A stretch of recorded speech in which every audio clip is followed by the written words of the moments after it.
Question রেখেছি, আমরা চাইবো হাইকোর্টে মামলাটা উনি রিটার্ন ফেরত দিয়ে দিন। উনি যেন বলেছেন 5 তারিখে হাইকোর্টে তারিখ আছে, তার আগে আমি যা বলার বলে দেবো, সেটাই উনি করুন। এবং তার বিরুদ্ধে পক্ষে একটা এফিডেভিট চেয়েছেন, আমি আজকে এফিডেভিট করে পাঠিয়ে দেবো।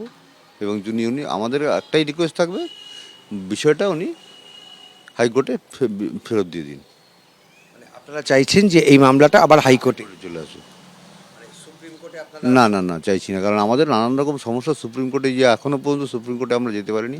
হাইকোর্টে 3 দিন মামলা ওঠে, 3 দিনই আমরা উপস্থিত ছিলাম এবং দেখতে পারি যে কী হচ্ছে, কে কী করছে, কী হচ্ছে।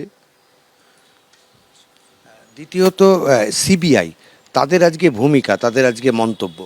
সিবিআই তো আমাদের কি বলবো, সিবিআই এসেছিল আমাদের তদন্তে সাহায্য করার জন্যে, সেখানে আমাদের প্রতিপক্ষ হয়ে কাজ করছে। এটা আমাদের খুবই দুঃখজনক এবং মর্মাহত হয়েছি আমরা।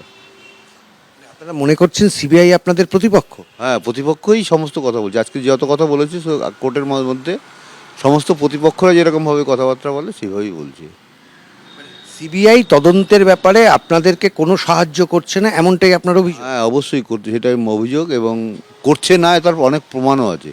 এবং করেনি সেটা শিয়ালদা কোর্টের আদালতের বিচারক উনি সত্ত্বে সেটা দেখিয়ে দিয়েছেন, যে সিবিআই কি কাজ করেছে সেটা উনি ওখানে উল্লেখ করেছেন। কেন, মানে হঠাৎ করে সিবিআই? জানি না কেন সিবিআই করেছে, জানি না। আমরা কোনোদিন সিবিআই চাইনি।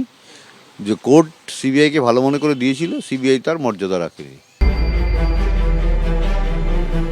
বাম, অতি বাম এবং চক্রান্তকারীর কথায় বিভ্রান্ত হয়ে তারা সমানে তাদের অবস্থান বদলাচ্ছেন। আমাদের বিস্ময় লাগছে যে বাবা মার বুক ভেঙে গেছে, মেয়ের মৃত্যু, সেই দিন থেকে বাড়ির দরজায় দাঁড়িয়ে রোজ স্নায়ু ধরে রেখে এক দিন এক রকম স্টেটমেন্ট দিয়ে যাওয়া কি করে হতে পারে?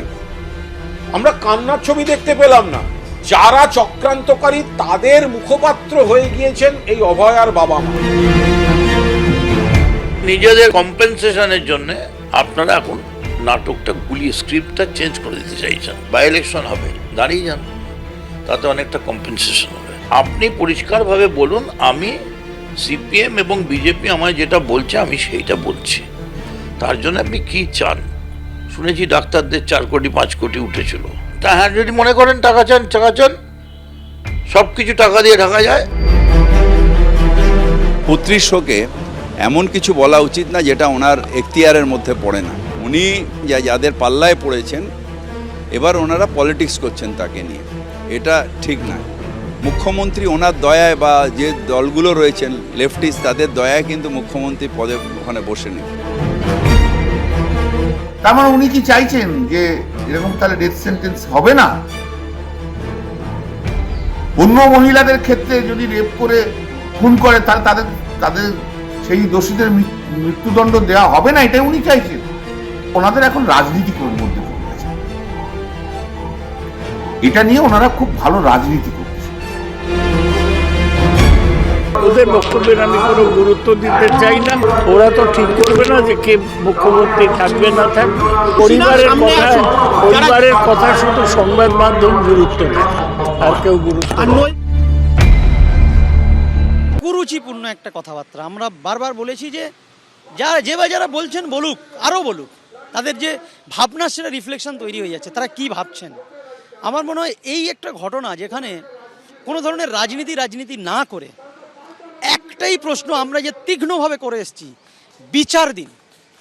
বিচারটা দেওয়ার ক্ষেত্রে যার যেখানে ঘাটতি ছিল সেই ঘাটতিগুলোকে খুঁজে তাদের শাস্তি দেওয়া উচিত বলে আমরা মনে করি। সেখানে কোনো বাবা মা যদি বিচার চাওয়ার ক্ষেত্রে কিছু বলেন, সেটাকে এরকম জঘন্য অ্যাটাক করা আমার মনে হয় সুরুচির কোনো পরিচয় নয়। এটাকে একটা খারাপ ভাবনা রিফ্লেকশন।